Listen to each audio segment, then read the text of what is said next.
Hello, my name is Mike Robinson with Warriors Defenders of Freedom.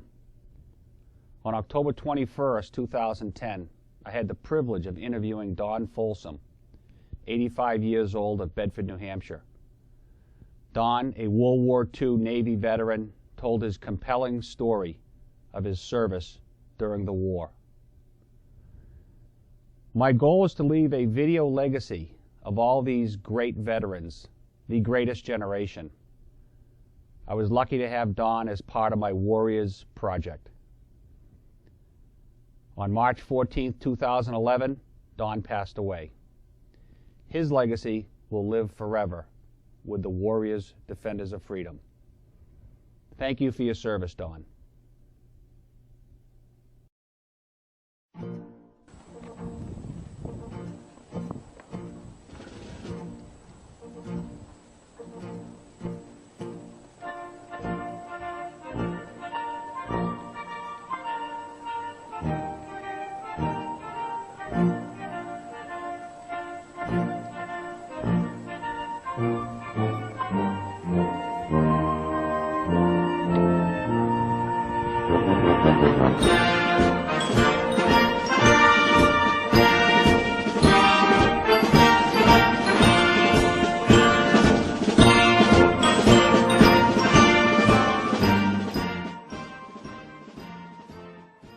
Yeah.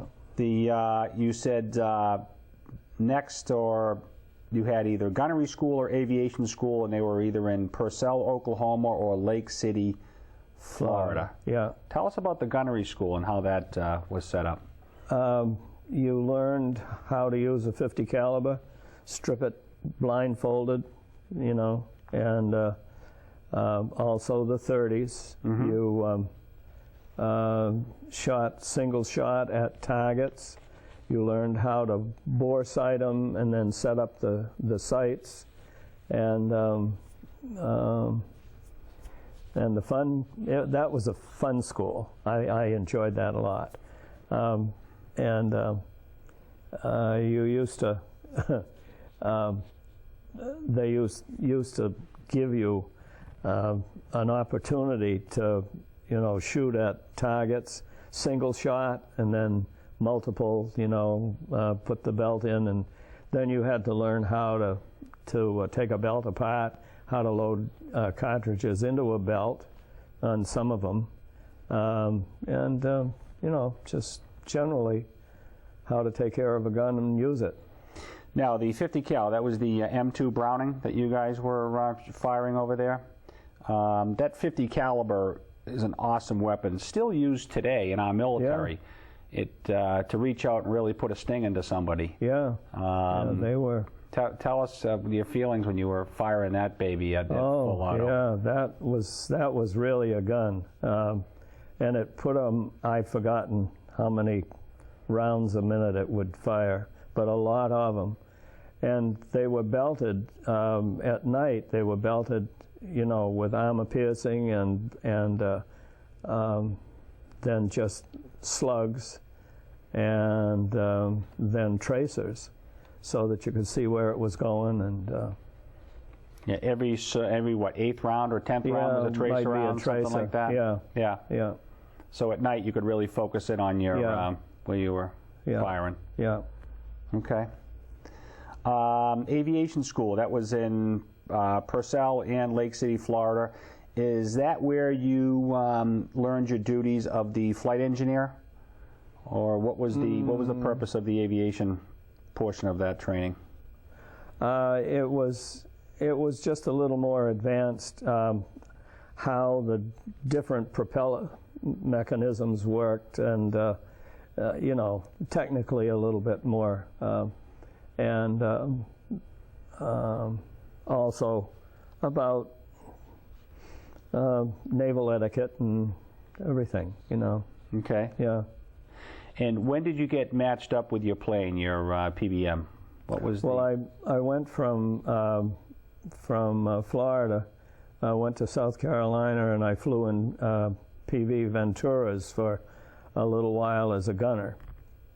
And but apparently they were forming the squadron of the PBMs up at Harvey Point, North Carolina. and they were looking for mechanics and radiomen and whatever. And I was one of the mechanics that was in the list, in the book. And so I was assigned to the squadron, VPB 17, and there we got, new airplanes and new guys and formed our crews and squadron and started learning to fly together. And was this the crew that you primarily stayed with through your time in the war? All the time. Okay. Yeah.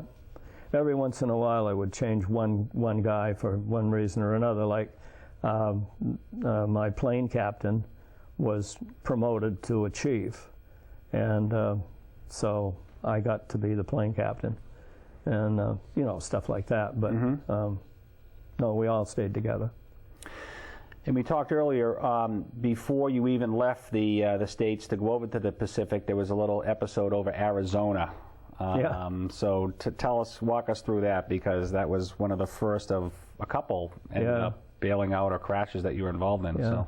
Well, we flew out of a lake near Fort Worth, and we're flying on our way to San Diego, and going over Arizona, and pretty high ground, and we were flying along, and one engine quit, and I was on the panel at the time and watching, and don't know why it died, but it died, and ran the other engine up to full power, and we were up, 12,000 feet, and those planes that we had then, with the armor plate and everything, they would only fly about 3,000 feet maximum above sea level. And the ground below us was about 5,000 feet above sea level. So if you do the math, you're going to hit some one of these days pretty soon. So I was watching all the instruments, and the cylinder head temperature went up, and the oil pressure went down on the one good engine that we had. And I was telling the skipper about that, and he said, "Okay, we're going to bail out." And everybody said, "Huh?" And so he said, "Okay, abandon ship." And most everybody went back to the after station where you had to jump, and put on their chutes and hooked them onto the harnesses that we wore. And we stood there hanging out there looking out. And one of the guys from Boston, Hanrahan, said, "Hey, if somebody doesn't go, we're all going to be here when she hits." And out he went. And he pulled his ripcord, and his chute opened. And when it did, everybody breathed a little sigh and jumped and started running out of it. And all 11 of us got out of there. And the plane went around kind of, and then hit the side of the mountain. And we were...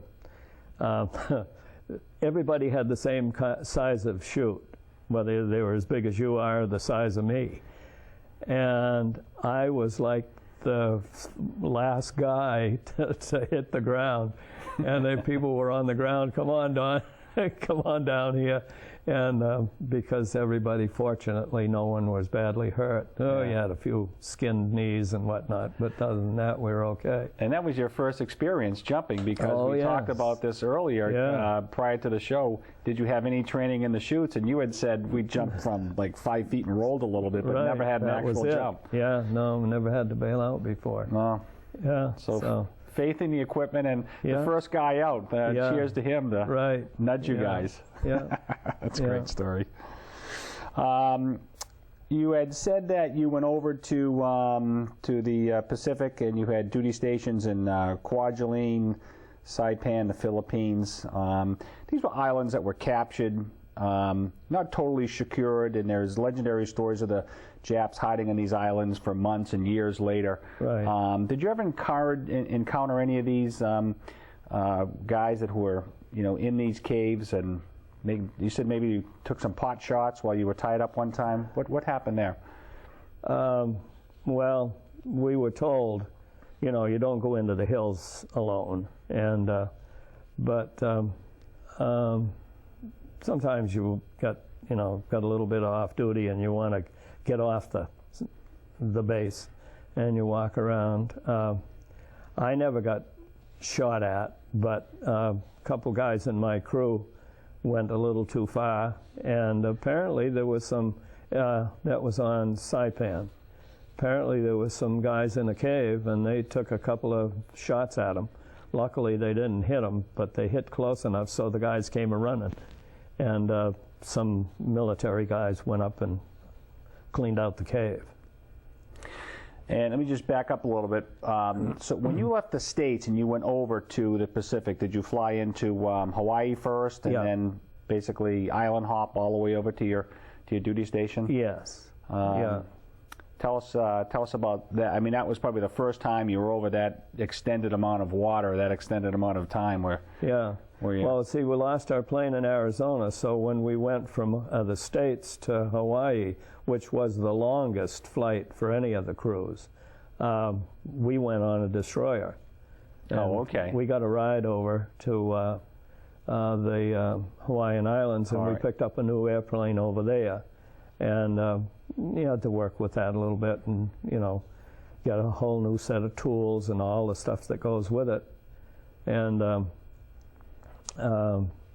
but then we had training missions out of Hawaii when you just flew over water for all day. Right. And it really wasn't an awful lot different when you were going out to the Philippines. You know, you landed wherever you were, wherever we had gasoline and food and whatnot available, and then went over and went to Kwajalein first, and then up to Saipan, and then to the Philippines. Let's talk about the PBM. We'll put a graphic up on the screen as you go through and identify the plane. But this was a very versatile plane. It was a flying boat, so it could land in the water. It had bombing and attack mission. It had rescue missions. It was carrying mail, VIPs. Right. Talk about, you know, from the front to the back, the different positions of the people that are in this fine. Well, plane. in the bow there was the bow turret, and with a gunner in there with a pair of 50s, and then you get into the cockpit area, and there was the skipper, the pilot, and a co-pilot. Room for those two, and then back at a table area was a navigator, and he kind of kept track of where we were going, and maybe if we had certain places that we had to go, he would give the pilot the compass headings and all that. And then there was the radio operator, and then a radar operator, and then the flight engineer. That was on that flight deck. Okay. And then going aft, there would be the two gunners at the waist hatches, and then a deck turret just above the waist hatches, and then a tail turret. And those all had 50 caliber machine guns in there. So we had 11 or 12 guys aboard all the time. Okay. Yeah.